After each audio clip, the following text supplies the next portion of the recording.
Hello friends, मैं हूं मनीष विश्वकर्मा और आपका हमारे यूट्यूब चैनल एमवी क्लासेस में हार्दिक स्वागत है। तो दोस्तों, जैसा कि आप सब जानते हैं कि हमारे चैनल पर इम्पोर्टेंट क्वेश्चनों की सीरीज एवं महत्वपूर्ण प्रश्नों की जो सीरीज स्टार्ट की गई है वह आपकी बोर्ड परीक्षा के लिए बहुत ही इम्पोर्टेंट है। अगर आप इम्पोर्टेंट क्वेश्चनों की सीरीज को देखना चाहते हैं तो आप हमारे चैनल को सब्सक्राइब कर सकते हैं, बेल आइकन को ऑल पर सिलेक्ट कर सकते हैं, जिससे हम जो भी वीडियो अपलोड करेंगे आप तक पहुंचेगी सबसे पहले। तो चलिए आज की इस वीडियो को स्टार्ट करते हैं।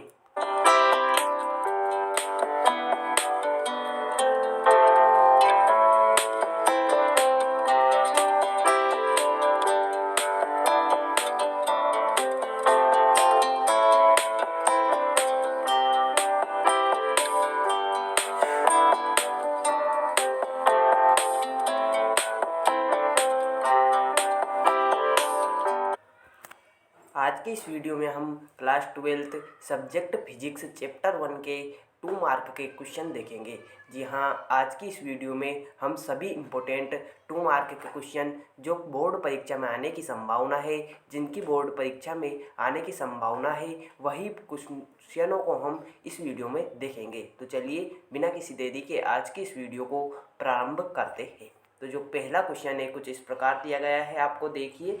पहले क्वेश्चन को आपको कुछ इस प्रकार दिया गया है कि आवेश का क्वांटिमीकरण सिद्धांत क्या है। यह आवेश लिखा गया है, प्रिंटिंग में मिस्टेक हो गई है, लेकिन यह क्या है, आवेश का क्वांटिमीकरण सिद्धांत क्या है। तो आपको जो पहला क्वेश्चन दिया गया है वह है आवेश का क्वांटिमीकरण सिद्धांत क्या है। तो आपको पता होगा कि आवेश का क्वांटिमीकरण सिद्धांत क्या है। प्रत्येक वस्तु पर आवेश सदैव निश्चित न्यूनतम मान का पूर्ण गुना जो होता है, इसे ही आवेश का क्वांटिमीकरण सिद्धांत कहते हैं। आवेश का क्वांटिमीकरण सिद्धांत किसे कहते हैं? प्रत्येक वस्तु पर आवेश सदैव निश्चित न्यूनतम मान का पूर्ण गुना जो होता है, इसे आवेश का क्वांटिमीकरण सिद्धांत कहते हैं। इसका एक फॉर्मूला भी होता है Q = NE।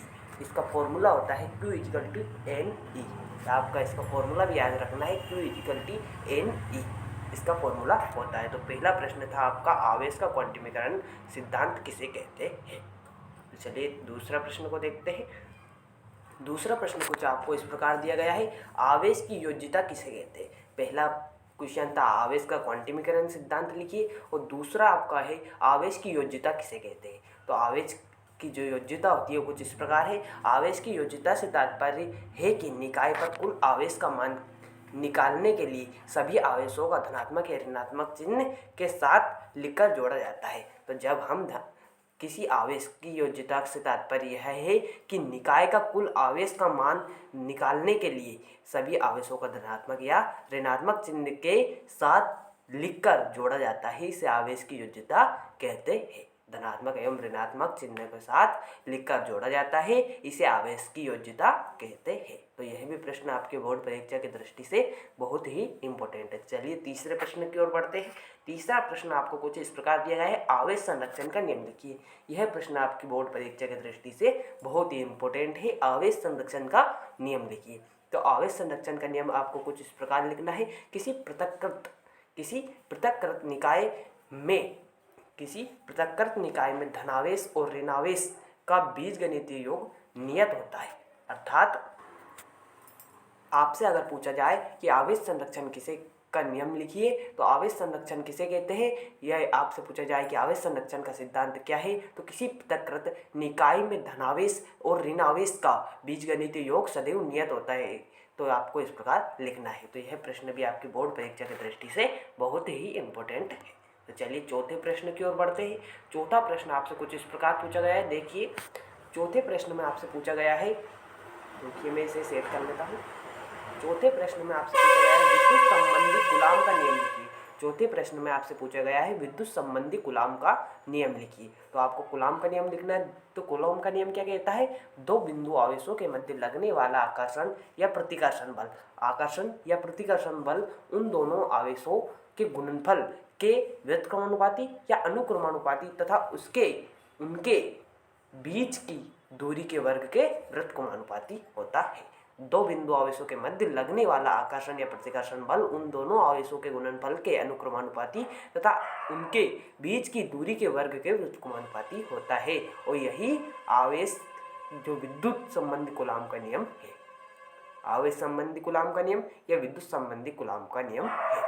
चलिए पांचवें प्रश्न की ओर बढ़ते हैं। पांचवा प्रश्न आपको कुछ इस प्रकार दिया गया है, आवेशों के अध्यारोपण से का सिद्धांत लिखना है। आवेशों का जो अध्यारोपण का सिद्धांत है वह क्या है, आपको लिखना है। आवेशों के अध्यारोपण का सिद्धांत लिखिए। आवेशों का अध्यारोपण का सिद्धांत क्या है? इस सिद्धांत के अनुसार जब कई आवेश किसी आवेश विशेष पर बल लगाते हैं तो उस आवेश पर लगने वाला परिणामी बल उन सभी बलों का सदिश योग होता है जो वे सभी आवेश अलग अलग आवेश पर लगाते हैं। तो आपको इस प्रकार आपका इसका आंसर लिखना है। फिर डबल से देखिए आप, इस सिद्धांत के अनुसार जब कई आवेश किसी आवेश विशेष पर बल लगाते हैं तो उस आवेश पर लगने वाला परिणामी बल उन सभी बलों का सदिश योग होता है जो वे सभी आवेश अलग अलग उस आवेश पर लगाते हैं। तो आपका जो आवेश का अध्यारोपण सिद्धांत कहता है कि जब कोई एक विशेष आवेश होता है जिस पर अनेक आवेश बल लगाते हैं तो उस बलों का सदिश योग होता है, इसी अध्यारोपण कहते हैं। तो चलिए छठे प्रश्न की ओर बढ़ते हैं। छठा प्रश्न कुछ आपको इस प्रकार दिया गया है, देखिए आप यहाँ पर।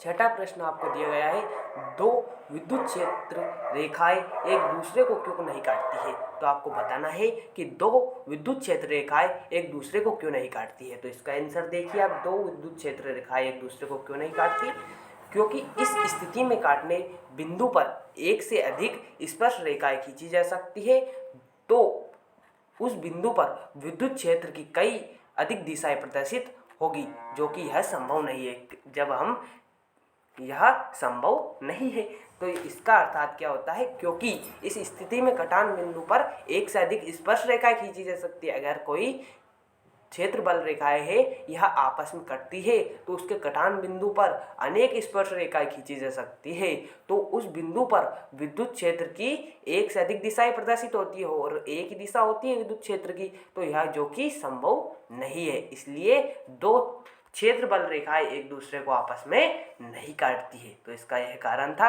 आप देख लीजिए, आपको इसका आंसर याद कर लेना है। ठीक है, चलिए आगे बढ़ते हैं। आगे आपको कुछ इस प्रकार का प्रश्न दिया गया है। यह प्रश्न आपके बोर्ड परीक्षा की दृष्टि से बहुत ही इंपॉर्टेंट है। सातवां आपको प्रश्न दिया गया है, विद्युत क्षेत्र रेखाएं के गुण लिखिए। विद्युत क्षेत्र रेखाओं के गुण लिखना है आपको। तो विद्युत क्षेत्र रेखाओं के गुण निम्नलिखित है। आपको लिखना है, दो विद्युत क्षेत्र रेखाएं एक दूसरे को कभी भी काटती नहीं है। पहला जो क्षेत्र रेखाओं का गुण है, यह रेखाएं जो होती है एक दूसरे को कभी भी काटती नहीं है। जो विद्युत क्षेत्र रेखाएं होती है यह एक दूसरे को कभी प्रतिच्छेद नहीं करती है या काटती नहीं है। दूसरा है, विद्युत क्षेत्र रेखाएं धनावेश से प्रारंभ होकर ऋणावेश की ओर समाप्त होती है। जो विद्युत क्षेत्र रेखाएं होती है यह धनावेश से प्रारंभ होकर ऋणावेश पर समाप्त होती है। जो तीसरा गुण है, विद्युत क्षेत्र रेखाएं सतत वक्र बनाती है या होती है। सतत वक्र होती है मतलब गोलाकार आकृति की होती है, वक्र के समान होती है। जो विद्युत क्षेत्र रेखा है यह सतत वक्र बनाती है। यह तीसरा इनका गुण हो गया। तो चलिए चौथे प्रश्न, चौथा जो गुण था, तीन ही गुण पूछे थे हमसे, तीनों बता दिए। आठवें प्रश्न को देख लेते हैं। विद्युत क्षेत्र की परिभाषा, मात्रक एवं विमीय सूत्र लिखिए। आपको जो आठवां प्रश्न है कुछ इस प्रकार पूछा गया है, विद्युत क्षेत्र की परिभाषा, मात्रक एवं विमीय सूत्र लिखिए। तो आपको पता होगा कि विद्युत क्षेत्र किसे कहते हैं। विद्युत क्षेत्र के किसी बिंदु पर रखा एकांक धनावेश, आप रुकिए, विद्युत क्षेत्र देखिए आप, विद्युत क्षेत्र के किसी बिंदु पर रखा एकांक धनावेश जिसमें बल का अनुभव करता है उस बिंदु पर विद्युत क्षेत्र की तीव्रता कहते हैं। तो विद्युत क्षेत्र की तीव्रता किसे कहते हैं। विद्युत क्षेत्र में किसी बिंदु पर रखा एक धनात्मक आवेश जिसमें बल का बल का अनुभव होता है, जिसमें नहीं है जितने बल का है, जितने बल का अनुभव करता है उसे उस बिंदु का विद्युत क्षेत्र की तीव्रता कहते हैं। तो जितने बल का अनुभव करता है उसे ही उस बिंदु की विद्युत क्षेत्र की तीव्रता कहते हैं। तो इसका एसआई मात्रक क्या होता है। इसका एसआई मात्रक होता है न्यूटन प्रति कूलाम। इसका एसआई जो मात्रक होता है ये होता है न्यूटन प्रति कूलाम। एवं जो विमीय सूत्र आता है ml t -3, t की पावर -3 और a की पावर -1 होता है। ml t -3 और a -2 आपका ये होता है। ml t -3 और a -1 होता है, की पावर 1 होता है। तो आपका विमीय सूत्र ये होता है। चलिए 9वें प्रश्न की ओर बढ़ते हैं। 9वां प्रश्न आपको कुछ इस प्रकार दिया गया है, विद्युत फ्लक्स किसे कहते हैं? विद्युत फ्लक्स किसे कहते हैं? तो उत्तर है आपका विद्युत क्षेत्र में स्थित, आपको इसका आंसर देखना है, विद्युत क्षेत्र में स्थित क्षेत्रफल में, विद्युत क्षेत्र में स्थित किसी क्षेत्रफल में अभिलंबवत गुजरने वाली कुल बल रेखाओं की संख्या को विद्युत फ्लक्स कहते हैं। जो विद्युत फ्लक्स किसे कहते हैं? जो कोई विद्युत क्षेत्र होता है उसमें से जितनी भी बल रेखाएं गुजरती है उनकी संख्याओं को क्या कहते हैं? विद्युत फ्लक्स के कहते हैं। विद्युत क्षेत्र में जितनी भी अभिलंबवत बल रेखाएं गुजरती है उनकी संख्याओं को अपन विद्युत फ्लक्स कहते हैं, विद्युत फ्लक्स कहते हैं। तो इसका ईसाई मात्रक क्या होता है? इसका ईसाई मात्रक आप रखिए, इसका ईसाई मात्रक होता है, इसका ईसाई मात्रक मीटर प्रति कूलाम होता है। विद्युत फ्लक्स का ईसाई मात्रक मीटर प्रति कूलाम होता है। विद्युत फ्लक्स का ईसाई मात्रक क्या होता है? मीटर प्रति कूलाम।